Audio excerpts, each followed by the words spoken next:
बना रही हूँ ब्रेड ऑमलेट। बहुत ही इजी रेसिपी है, वीडियो लास्ट तक देखें, बहुत ही मज़ा आने वाला है। कोई वॉइस ओवर नहीं कर पा रही हूँ क्योंकि मेरी तबीयत ख़राब है, तो एंजॉय करें ब्रेड ऑमलेट एंड चाय।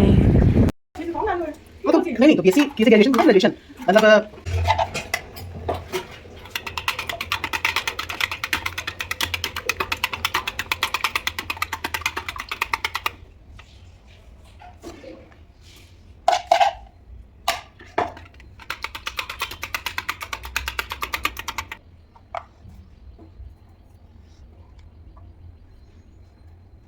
आजकल इतना झूठ बोलते हैं लोग शादी विवाह के मामले में, भर भर।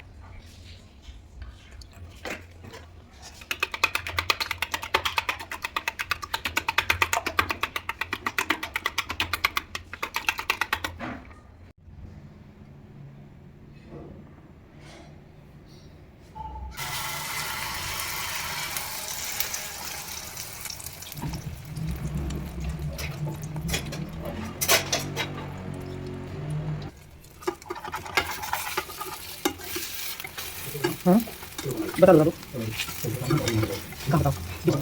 ठीक हाँ ठीक ठीक कोई दिक्कत